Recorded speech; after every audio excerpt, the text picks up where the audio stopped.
세상을 보는 지혜. 우리가 살아가는 세상에서 복잡한 일들이 시간이 흐른다고 해서 저절로 단순하게 바뀌는 법은 참 드문 것 같습니다. 오히려 정해진 사실처럼 복잡한 프로세스나 얽혀있는 조직을 단순하게 만들기 위해서는 반드시 외부에서 의도적인 에너지를 쏟아야만 합니다. 만약 문제 상황을 해결하지 않고 그저 가만히 내버려 둔다면 안타깝게도 상황은 점점 더 걷잡을 수 없는 혼란으로 빠져들기 마련이지요. 그렇다면 이토록 어지러운 상황을 어떻게 해야 명쾌하고 단순하게 바꿀 수 있을까요? 가장 좋은 방법 중 하나는 바로 당신의 결정과 행동을 이끌어줄 든든한 원칙을 세우는 것입니다. 만약 마주하는 모든 프로젝트나 창의적인 숙제들을 매번 아무런 기준 없이 새로운 방식으로만 해결하려 한다면 아마 당신의 세계는 감당하기 힘들 정도로 복잡해지고 말 것입니다. 하지만 결정을 내리는데 도움을 주는 일련의 원칙들이 미리 준비되어 있다면 당신은 이미 남들보다 훨씬 앞선 유리한 출발선에 서 있는 셈이 됩니다. 그러니 평소에 자신의 작업 방식이나 리더십의 핵심이 무엇인지 깊이 고민해 보면서 가능한 한 많은 결정을 미리 내려두는 연습을 해보시길 권합니다.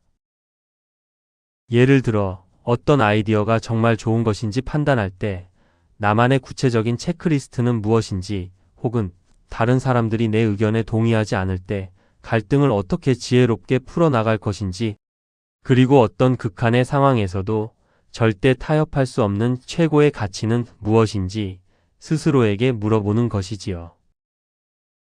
이렇게 몇 가지 중심 원칙을 단단하게 세워두면 아무리 복잡한 풍랑이 몰아치는 한가운데서도 당신은 단순함이라는 평온한 자리를 잃지 않을 수 있습니다.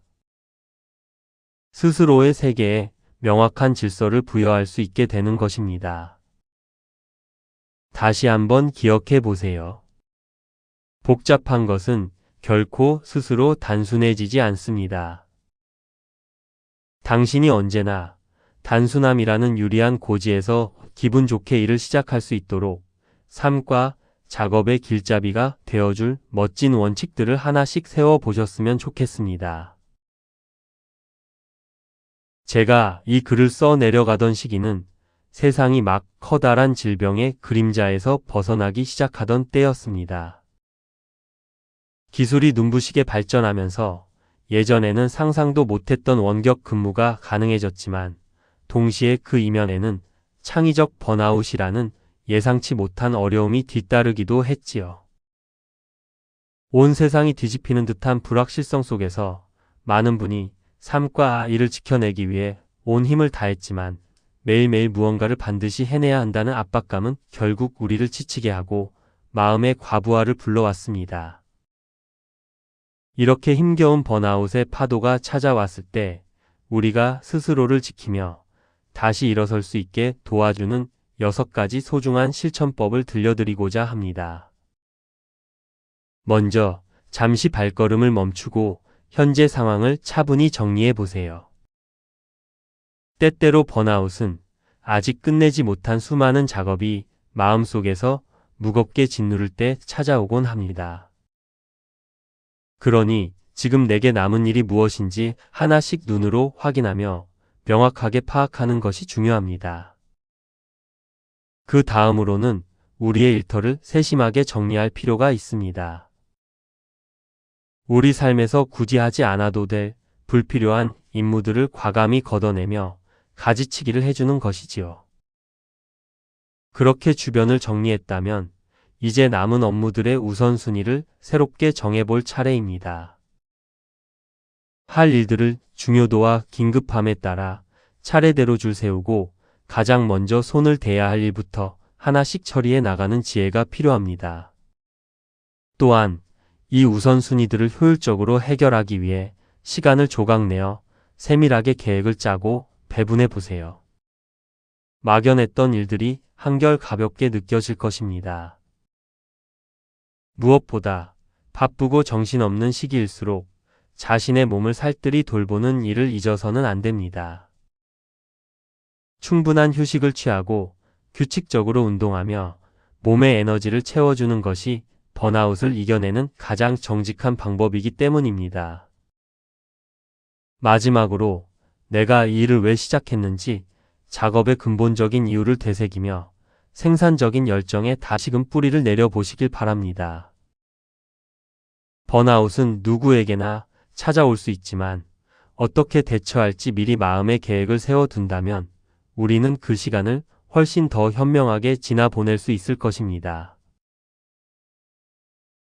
신뢰라는 것이 우리 삶과 모든 창의적인 과정에서 얼마나 소중한 바탕이 되는지 다시금 생각해 보게 됩니다. 사실 신뢰가 없다면 우리는 실패의 위험을 무릅쓰고 낯선 미지의 세계에 발을 내딛거나 혹여 환영받지 못할까 두려운 참신한 아이디어를 세상 밖으로 꺼내놓기 무척 어려워집니다. 끝내 얻게 될 탁월한 결과의 가능성을 굳게 믿어야 하고 함께하는 동료들이 언제나 내 편이 되어 목표 달성을 도와줄 것이라는 믿음이 있어야만 비로소 우리는 용기를 낼 수 있기 때문입니다.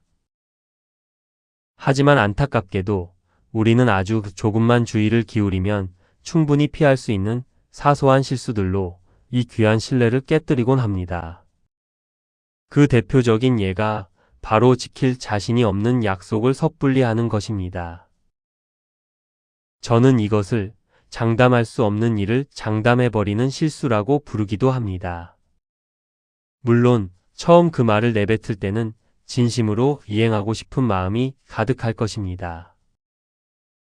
이 프로젝트는 무조건 당신의 아이디어대로 진행하겠습니다. 라거나 화요일 오후 1시에는 무슨 일이 있어도 꼭 뵙겠습니다. 라고 확신에 차서 말하곤 하죠. 하지만 세상 일은 늘 변하기 마련이고 결국 의도치 않게 약속을 어기게 되는 순간들이 하나둘 생겨나게 됩니다. 그 당시에는 아주 작고 사소한 일처럼 보일지 몰라도 이렇게 신뢰에 실금이 가는 경험들이 하나씩 쌓이다 보면 정작 큰 문제가 발생합니다. 정말 중요한 순간, 즉 우리가 서로를 믿고 창의적인 도전을 감행해야 할 결정적인 때에 정작 팀의 끈끈한 신뢰를 이끌어내지 못하게 되는 것이죠. 그러니 앞으로는 스스로 확신할 수 없는 일들에 대해 너무 쉽게 장담하지 않도록 마음을 써보셨으면 좋겠습니다. 누군가에게 약속을 건네기 전에 내가 정말로 이 약속을 끝까지 책임지고 지킬 수 있는지 스스로의 상황을 한 번 더 차분히 살피는 배려가 우리 모두에게 필요합니다. 우리가 하는 창의적인 일들은 지극히 주관적인 영역이라서 때로는 열심히 쏟아부은 노력이 기대와 다른 결과로 돌아올 때가 있습니다. 몇 주 동안이나 밤낮 없이 프로젝트에 전념해서 스스로 꽤 만족스러운 결과물을 제출했는데도 함께 일하는 파트너나 이해관계자들이 다소 모호하고 불분명한 이유로 그 작업을 거절할 수도 있지요. 이럴 때 우리는 그 거절을 마치 나라는 사람 전체에 대한 겁으로 받아들이기 쉬워 마음의 상처를 깊게 입곤 합니다. 하지만 그 아이디어와 작업, 그리고 그 과정에서 감수했던 위험들은 모두 당신의 소중한 산물이었기에 거절이 아프게 다가오는 것은 어쩌면 마땅히 감내해야 할 과정일지도 모릅니다. 거절의 고통을 느끼는 것 자체는 지극히 당연하고 자연스러운 반응입니다. 하지만 정말 중요한 것은 그 아픔을 느낀 다음에 어떤 마음가짐을 갖느냐 하는 점입니다. 때로는 단 한 번의 거절이 나는 거부당했다는 좌절감으로 이어져 헤어나오기 힘든 침체기로 빠져들게 만들기도 하거든요.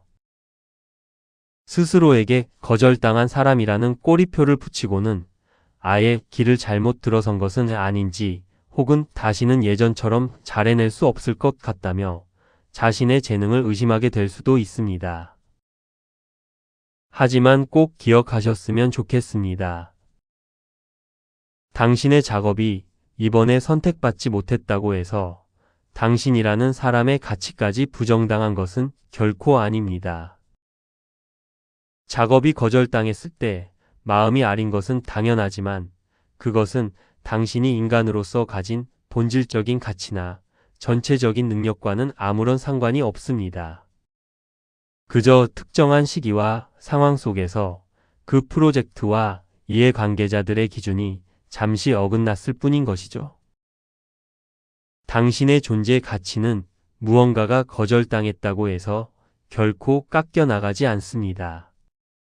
그러니 이 거절의 아픔을 이겨내는 가장 좋은 방법은 너무 오래 슬픔에 머물지 않고 다시금 새로운 프로젝트에 온 마음을 다해 뛰어드는 것입니다. 다음 작업에 투신하는 그 건강한 에너지가 당신을 다시금 빛나게 해줄 거예요. 우리는 늘 자신이 감당할 수 있는 것보다 훨씬 더 많은 일들을 처리하며 바쁘게 살아갑니다. 해야 할 일이 산더미처럼 쌓여갈수록 마음의 여유는 사라지고 그럴수록 반짝이는 아이디어를 떠올리는 일은 점점 더 어렵게 느껴지곤 하죠. 온종일 정신없이 주어진 업무를 쳐내기 바쁜 일상 속에서 우리는 과연 어디서 해결의 실마리를 찾을 수 있을까요? 이런 고민을 하시는 분들께 제가 빅3라고 부르는 아주 간단하고도 효과적인 기술을 하나 소개해드리고 싶습니다. 방법은 어렵지 않습니다. 포스트잇이나 인덱스 카드 혹은 사무실의 화이트보드처럼 당신의 시선이 가장 자주 머무는 곳에 지금 당장 해결해야 할 가장 긴급한 문제 3가지를 적어두는 것입니다. 그리고 온종일 시간을 보내면서 이 3가지 질문이 항상 눈앞에 머물도록 해보세요. 해결해야 할 문제를 늘 눈에 띄는 곳에 두는 이유는 우리 뇌의 놀라운 능력 때문입니다. 바쁜 일과를 보내는 중에도 우리 마음 한구석에 문제를 품고 있으면 무심코 스쳐 지나갔던 유용한 정보나 문득 떠오른 생각들이 그 문제와 결합하며 명확한 해결의 열쇠가 되어 우리 앞에 나타나곤 합니다. 때때로 최고의 아이디어는 이미 우리 눈앞에 와 있지만 단지 우리가 그것에 충분히 주의를 기울이지 않아 미처 발견하지 못할 때가 많거든요. 일상을 스쳐 지나가는 수많은 영감과 돌파구의 순간들을 놓치지 마세요. 당신에게 가장 중요한 창의적인 문제들을 늘 곁에 두고 바라본다면 어느 순간 거짓말처럼 당신의 손에 꼭 맞는 열쇠가 쥐어져 있을 것입니다. 우리는 흔히 작업실에 홀로 앉아 세상을 깜짝 놀라게 할 결과물을 묵묵히 준비하는 고독한 천재의 모습을 상상하곤 합니다. 누군가의 도움 없이 오직 스스로의 재능만으로 화려하게 등장하는 창조자의 이미지는 무척 매력적이고 강렬하게 다가오지요. 하지만 안타깝게도 이런 신화 같은 이미지는 탁월한 작품이 실제로 탄생하는 복잡하고 역동적인 과정을 온전히 담아내지 못합니다. 제가 현장에서 만난 유능하고 창의적인 전문가들은 대부분 혼자가 아니었습니다. 오히려 그들은 자신이 올바른 길에서 벗어나지 않도록 중심을 잡아주고 지칠 때마다 신선한 영감을 불어넣어주는 동료와 친구, 그리고 멘토들로 이루어진 탄탄한 네트워크를 가지고 있었습니다. 그러니 여러분도 삶 속에서 마음을 나눌 수 있는 끈끈한 인간관계를 꼭 만들어 보셨으면 좋겠습니다. 거창한 모임이 아니어도 괜찮습니다. 한 달에 한 번 정도 정기적으로 만나서 서로의 안부를 묻고 다음과 같은 3가지 질문을 가볍게 주고받을 수 있는 사람들이면 충분합니다. 요즘은 어떤 작업에 몰입하고 있나요? 지금 문제를 해결하는 데 있어 어떤 도움이 필요한가요? 그리고 최근 당신에게 영감을 주는 것은 무엇인가요? 같은 질문들 말입니다. 이런 대화들은 단순히 정보를 주고받는 수준을 넘어 우리의 생산적인 사고를 끌어내고 잠자고 있던 창의적인 아이디어를 기분 좋게 자극합니다. 사실 따뜻하고 긴밀한 인간관계야말로 창조적 영감이 샘솟는 가장 강력한 원천이라 할 수 있습니다. 혼자 고민할 때는 미처 보지 못했던 사각지대를 발견하게 해주고 새로운 성장의 기회와 창의적인 표현법을 찾을 수 있도록 도와주기 때문입니다. 결국 창의적인 성장이란 타인과의 교류를 통해 더 풍성해지는 법입니다. 그러니 바쁜 일상 중에도 반드시 시간을 내어 여러분에게 긍정적인 자극과 영감을 주고 때로는 기분 좋은 도전을 제안하는 사람들과 꾸준히 소통하는 기회를 만들어 보시길 바랍니다. 창의적인 작업을 해나가는 데 있어 가장 중요한 것 중 하나는 바로 우선순위가 높은 일들을 위해 미리 시간을 비워두는 계획성입니다. 만약 정말 중요한 작업에 몰입할 시간을 미리 확보해 두지 않는다면 우리는 늘 쫓기는 듯한 스트레스와 불안감에 시달리게 되고 결국 소중한 창조적 에너지마저 제대로 발휘하지 못하게 될 수 있습니다. 이런 상황을 지혜롭게 방지하기 위해 제 고객 중 한 분은 자신만의 방해금지 시간을 엄격히 지키고 있습니다. 그는 월요일부터 금요일까지 매일 오전 11시부터 오후 1시 사이를 오로지 몰입을 위한 시간으로 설정해 두었지요. 이 시간만큼은 회의에 참석하지도 전화를 받지도 않으며 당장 회신해야 할 이메일들에 대해서도 전혀 생각하지 않습니다. 덕분에 그 2시간 동안만큼은 조직 구성원 모두가 각자의 창의적인 업무에 깊이 집중할 수 있게 되었고 업무 환경 또한 한층 안정적이고 예측 가능하게 바뀌었습니다. 일주일에 무려 10시간이라는 귀한 시간을 외부의 간섭 없이 온전히 자신의 일에만 쏟아부을 수 있게 된 셈입니다.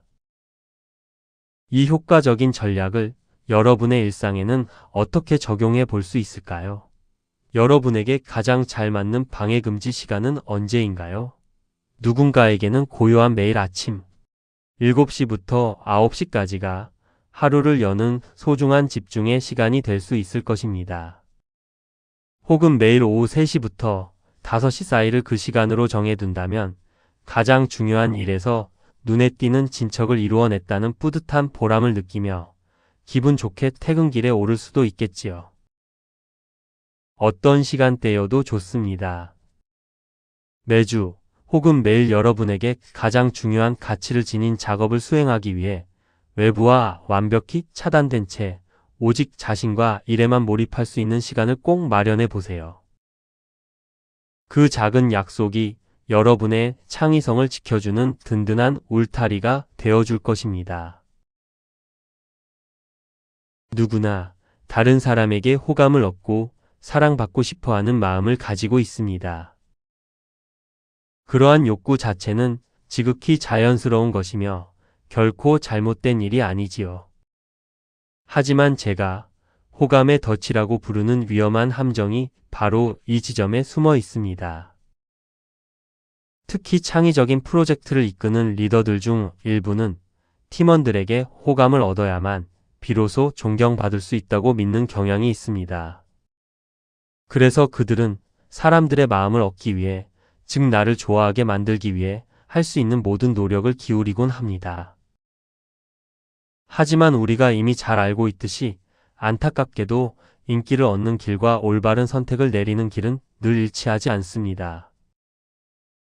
저는 호감을 얻으려는 길과 유능함을 증명하는 길을 동시에 완벽하게 걸어가는 것은 불가능에 가깝다고 생각합니다. 물론 결과적으로 사람들이 좋아하는 유능한 인물이 될 수는 있겠지만 매 순간 두 마리 토끼를 모두 잡으려 고집할 수는 없습니다. 결정적인 순간에는 결국 둘 중 하나를 선택해야만 하는 상황이 오기 때문입니다. 다시 한번 말씀드리지만 타인에게 호감을 얻는 것 그 자체는 아무런 문제가 없습니다. 다만 주의해야 할 점은 누군가에게 인기를 얻고자 하는 개인적인 욕망이 조직을 위한 현명하고 객관적인 결정을 내리는데 방해물이 되어서는 안 된다는 사실입니다. 때로는 업무의 효율을 높이고 올바른 방향으로 나아가기 위해 팀원들이 반가워하지 않는 결정을 내려야 할 때도 분명히 존재합니다. 하지만 그 순간 흔들리지 않고 명확한 원칙에 따라 현명한 선택을 내린다면 당신은 결국 팀원들에게 진정한 존경을 받게 될 것입니다. 그리고 역설적이게도 그 존경 끝에 자연스러운 호감 또한 뒤따라오게 될 것입니다. 호감과 유능함을 억지로 동시에 쫓으려 하기보다 먼저 유능한 선택에 집중하는 지혜가 필요합니다.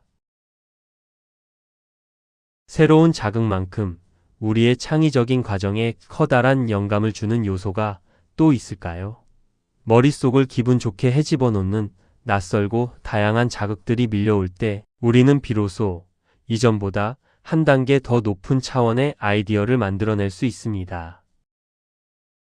하지만 안타깝게도 많은 분이 이러한 새로운 자극을 받아들이는 과정을 오로지 운의 영역에만 맡겨두곤 합니다. 평소 시야에 들어오는 것들을 무심코 읽거나 스마트폰을 켜고 SNS의 피드를 목적 없이 유영하며 시간을 보내는 것처럼 말이지요. 하지만 진정한 창의적 전문가라면 영감의 원천이 되는 소중한 자극들을 단순히 우연에만 맡겨두어서는 안 됩니다. 저는 여러분께 자신만의 자극 리스트를 만들어 보시길 진심으로 추천해 드립니다. 이 리스트는 앞으로 내가 어떤 글을 읽고 어떤 새로운 경험을 하며 무엇을 내 눈과 마음에 담을지 미리 정해두는 일종의 계획표와 같습니다. 방법은 무엇이든 좋습니다. 인터넷에 유용한 글들을 깔끔하게 정리해주는 다양한 앱을 활용해도 좋고, 손때 묻은 노트의 뒷장을 활용하거나 혹은 제가 즐겨 쓰는 방법처럼 읽고 싶은 책들을 책상 위에 차곡차곡 쌓아두는 것도 방법입니다. 저의 책더미는 갈수록 높아지고 있지만 그만큼 제 영감의 창고도 풍성해지는 기분이 듭니다. 어떤 도구를 선택하든 중요한 핵심은 여러분이 흥미를 느끼는 자극들을 체계적으로 수집하고 그것들을 나만의 방식대로 소화할 수 있는 구조를 만드는 것입니다. 신선한 자극이 우연히 찾아오기만을 기다리지 마세요. 내가 경험하고 싶고, 읽고 싶고, 보고 싶은 것들을 차분히 정리해 리스트를 만들고 그것들을 하나씩 꾸준히 실천해 나가 보시길 바랍니다. 그 리스트가 쌓여갈수록 여러분의 창의적인 세계는 더욱 깊고 넓어질 것입니다.